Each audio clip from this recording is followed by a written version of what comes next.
everyone, and welcome to another episode of FPL Fan Zone. My name's Nick, and in today's episode we're going to get my Game Week 1 reaction. We're going to look at how well my team did in Game Week 1. We're going to look at the key highlights from some of the big games across the opening weekend, and then also look at where I'm thinking for my watch list for upcoming players that have performed well over the first game week. As always, I'd like to say a big thank you for everyone watching this channel. Please don't forget to like. If you're new to the channel, click subscribe. And also, let me know in the comments below how your team did in Game Week 1. Without further ado, let's get started.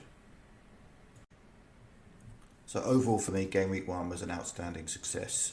I said in my final thoughts video before the deadline that if I got over 60 points, I would be happy. And I finished on 76. And the other point for me is that there's no glaring worries in this team moving forward. So starting out in goal, I had Flecken. I've always had a concern over which of the 4.5 goalkeepers were the best. None of them stood out as clear candidates in this. So I'm just really happy that Flecken got a couple of save points to give him 4 points. So right now, happy with that choice, and we'll just leave him there moving forward. In my defence, Saliba, Gabriel and Gvardiol all kept clean sheets, which was really, really good. 6 points, 6 points, and even a bonus point for Gvardiol to give him 7. That defence is very much set and forget. I don't need to worry about anyone in that team. They're all started. Really happy there. Moving on to my midfield, Saka, 12 points, a goal, assist, bonus points. Really, really happy there. He looked really sharp. He came off after 80 minutes, which actually I'm quite happy about because it means that he can be rested a little bit. There's been accusations in the past that he's just run and just kept being played 90 minutes in every game. So I'm not overly concerned. There was no major knocks or injury concerns with him coming off at 80 minutes. Just means he's fresh for the next game. So really, really happy with that, given that he had a very busy summer. Next up, I captained Salah. So Salah got 14 points. So with my captain, made it 28 points. Highest point scorer of the week. So really, really happy that I've got him in my team, that he's, that I captained him as well. Looked really sharp in the second half. Certainly could have had another goal. So I was always concerned with Arne Slot's methodology, but there's been no major signings in, no shake-up of the team. So I think there's still a bit of a rhythm there for Liverpool for those early fixtures and that good fixture run. So happy to keep him in the team moving forward. Next up with Gordon, I guess I couldn't have predicted that Newcastle would have got a red card from Fabian Schär in the first half, moving them down to 10 men. Gordon stayed on the pitch, got 3 points, kept the clean sheet. No real concern there, but obviously with 10 men on the pitch, there's less attacking opportunities moving forward. So right now, happy to keep Gordon in the team moving forward. Eze, next up, was a little bit unlucky. He scored a stunning free kick, which the referee ruled out because he blew his whistle 2 seconds before the ball crossed the goal line. He blew up for a foul in the box, which of course didn't impact the play because the shot was taken from out wide. And I believe that the referee actually went up to Eze after the game and told him he'd made a mistake, which is a shame because if that goal had gone in, that may have changed the direction of the game. Especially as Brentford went on to score just a couple of minutes later and then put Crystal Palace on the back foot. So again, Eze looked really attacking, looked like the talisman in that team. We've still got Mateta to come back in to give him more options for potential assists as well. So again, really happy with that choice. No concerns there for me. Next up with Bailey. Bailey had a really attacking game, got no returns actually, so blanked and got a yellow card, so it was down to just 1 point. Again, no real concern here for game week 2. I know he's got Arsenal, but I'm just gonna rotate him nicely with Muniz, who's got, I think, Leicester and Ipswich in the next 2 games. So Bailey's now just going to be my first point on the bench. No real concerns there. Looked really attacking threat with Rodgers on the other side as well. So there's a couple of cheap options there within that Villa attack. And so yeah, right now happy with Bailey, but I'll talk about some of the other options for him moving forward. And then up front, I have Solanke, who got 2 points. No major concerns at this stage. He got enough minutes on the pitch, but it's his first time playing in that team, so it's just a little bit of time required to gel. So if I was being honest, I probably jumped on him a little bit too early, should have waited, especially seen how Havertz did, for example, at only 0.5 million more. But no real concerns with his minutes. He's going to play up front for Tottenham and will get chances moving forward. And then lastly, Isak got an assist. Very much lucky to have been given the ball in that position, placed it across the box for it to be put home by Joe Linton. But yeah, 5 points from Isak. Again, Newcastle were down to 10 men for 60 minutes of that game. So overall, happy with that. And then on the bench, Valdemarsson is the backup for Flecken, so I'm not expecting any points there. Muniz got 2 points, looked lively. We've got a couple of really good fixtures coming over the next two, so we'll actually rotate nicely with Bailey. And then Harwood and Johnson, both 4 million defenders. Wasn't expecting much of them. Harwood got the 90 minutes and 2 points. Johnson did come on because the left back got injured, so it looks likely he's going to start the next game. But realistically, it's against Man City, so he's not going to make it onto my team anytime soon, and that's why he's in fourth position on the bench. But overall, 76 points. Really, really happy with the results. 600,000 in the world. But let me know in the comments, how did your team do? What do you think of my team? Any changes that stand out to you? And also, please don't forget to join the Fantasy FPL Fan Zone League. The code is there on the screen. Feel free to join and compete with some of the other followers of this stream. Next up here, I'm just going to look at the results for the game week. And just going through these here, nothing really stands out as a major surprise. 6 clean sheets was probably the biggest call out for me. I don't think we saw that many times last season.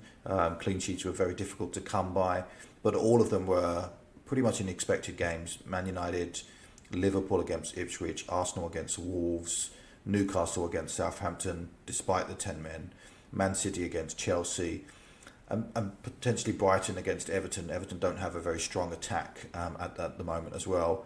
Outside of that, if you look at the middling tables, again, no clean sheets there for Forest, Villa, West Ham, Bournemouth, Brentford, Crystal Palace, Leicester, and Spurs again conceding late to keep up their trend of not keeping clean sheets as well. So overall, a really interesting first week. Bruno Fernandes was a bit of a standout for Man United, missed 2 huge chances. Obviously, the Newcastle red card made a big impact on that game, but they still managed to get through it, which is a good sign for anyone who's got Newcastle defence moving forward. And yeah, so overall, no major shocks anywhere there. Chelsea, for me, were a bit of an avoid at the start of the season with the new manager coming in. At times, they looked like they had potential, but I think there's a long way to go for that Chelsea team. I still don't know who the starting 11 are. The facts of people like Nkunku coming off after 58 minutes just means that right now there's no certainty in that team, so I'll certainly be avoiding any Chelsea players over the coming game weeks. Moving on to my watch lists, and it's no surprise that given my defence being a premium defence at the moment, the 2 standouts for me are Alexander-Arnold and Pedro Porro. Now both of them made for very difficult watching because neither of them are in my team right now. Alexander-Arnold could easily have got an assist from that cross into Jota, who missed the header, which is very unlike him, but looked very, very attacking throughout the game. Got a couple of bonus points. And then Pedro Porro scored a goal early for Tottenham, and I was terrified that not only was he going to score the goal, but keep the clean sheet and get a double-digit haul in the last game of the game week. Unfortunately, Tottenham did what they always do and conceded a goal, so therefore he still got 7 points. I actually have a couple of bonus points as well, so I think he finished on 9 points and was top points for defender in game week 1. So for me, both of these are great assets moving forward. Alexander-Arnold, especially with the fixtures coming up against Brentford at home and Nottingham Forest at home as well, but I don't have $1 million to spare. There is an option for me to move one of my Arsenal defenders down to Porro for that attacking threat. and then allows me to free up 0.5 million to change maybe potentially Solanke to Havertz, for example. But right now with the Tottenham fixtures, Everton at home, I think it's a good one for Porro, but then Newcastle away, and then Arsenal. I just think right now Porro is a hold if you have him, but I certainly won't be jumping on him until the fixtures get a little bit easier for Tottenham.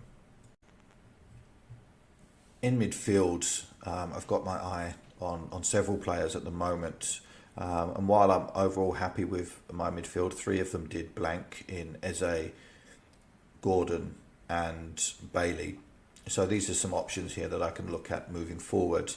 Mitoma looked really, and the Brighton team looked really attacking. I was concerned pre-season with the new manager coming in, but they seem to have hit the ground running, had a really good result. And Minte on the other side as well was someone that I will keep an eye on, but I think he will miss the next game due concussion protocol. Diogo Jota, again, I didn't consider him too much pre-season just because of Arne Slot coming in, not knowing which of those 5 attackers were going to play, or which 3 of those 5 attackers were going to play. I've got Salah in that team, and it obviously did pay out with Jota scoring a goal and also missing another big chance as well, which he could easily have had 2 goals in this game. The fixtures looking forward look great for Brentford, Man United and Nottingham Forest. So all of them, in terms of defensively, I think Jota could score. I still have a slight concern that Darwin Núñez could come in and take some minutes off of him. So right now, he's still a hold. I would love to have had him in my team for game week 1 points, but right now I'll stick with Gordon. But he may be that I need to move sooner rather than later to take advantage of that. Next up, I've got Mbeumo, and he didn't even cross my mind pre-season, if I'm being brutally honest. And the reason behind that was just that Ivan Toney was going to be on penalties and would take a lot of the attacking threat. With Ivan Toney not picking any minutes in the Brentford game, it means that Mbeumo would be the penalty taker, which obviously gives him much more upside in terms of routes to points. But also they looked quite good, scored a couple of goals. He was heavily involved. The challenge obviously with Mbeumo at the moment is that he's got Liverpool and Man City in the next 3. He does have a nice Southampton at home fixture in between. But right now, he's certainly on my watch list for when those fixtures or those difficult fixtures have passed moving forward. And then lastly on my list here is Foden. Now, he got 45 minutes rather unexpectedly in game week 1. I didn't put him in game week 1 just because I didn't expect him to get any minutes, or maybe 20 minutes at the end of the game. He got subbed on early due to a Savinho injury, but didn't really create anything looking at his XGI there at 0.01. But moving in, the next game is Ipswich at home. Obviously, I'm terrified because I don't have Haaland in my team, so having a Man City attacker will help alleviate some of that fear. So Ipswich at home, West Ham away, Brentford at home. Great fixtures coming up. Now that he's had 45 minutes, I expect him to start in the next game. So again, one for me to watch out for. And then an honourable mention as well for Bruno Fernandes, who missed 2 big chances, was playing up front. Feel like there's an opportunity there for him at 8.5 million as well. So certainly a couple of midfielders that I'm looking at if any of mine decide that I need to move. But right now, midfield is probably a bit of a hold for me. Moving on to the forwards, obviously the glaring gap in my team is not having Erling Haaland, and I'm terrified. I will be hiding behind the sofa this weekend when they're playing Ipswich at home. But I made that decision. The 6 million gap between him and Watkins was just too much. I do have a route to Haaland for -4 if I was to drop Salah down to a 5.0, and then I could move Solanke up to Haaland. But realistically, I've made my bed. I'm going to have to lie in it, and hopefully he doesn't punish me too much. I know a lot of people are going to captain Haaland, those that do have him, and he is nearly 50% owned in the game. So it's going to be a real struggle if he does score a lot of points this week. Next up was Havertz, and I did toy a lot with Havertz pre-season. He was in a few of my drafts, but I am tripled up on Arsenal at the moment with 2 in defence and Saka. So as I mentioned earlier in this video, I think there is an opportunity for me to move one of my defenders down to Porro, freeing up the 0.5 million to move Solanke up to Havertz. He looked really good. His chemistry at the moment with Saka is really, really strong. A goal and assist for him and some bonus points. I just feel like he's in a really good spot at the moment. My only slight concern is the next 4 games. You've got Aston Villa away, Brighton at home, then Tottenham away, and then we've got Man City as well. So I'm okay with keeping Solanke for now, and I think when the Arsenal fixtures get a little bit easier from game week 6, there may be a look to switch to put Havertz back into this team as well. But certainly looks a real threat at the moment, good aerial threat, so one on my watch list for sure. And then lastly, Wood was my consideration. Do I go Muniz or Wood? And Wood's got a couple of really nice fixtures in Southampton and Wolves at home over the next, before Liverpool away. He did score a goal in the first game, so he's on a bit of form at the moment. The other concern that I have for Wood is that Iwanyu will take minutes away from him in the future.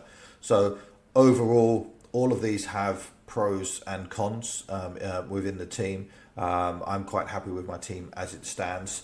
Of course, I've had initial crazy thoughts of dropping Salah and taking a -4 to bring Haaland in just to cover the Ipswich game.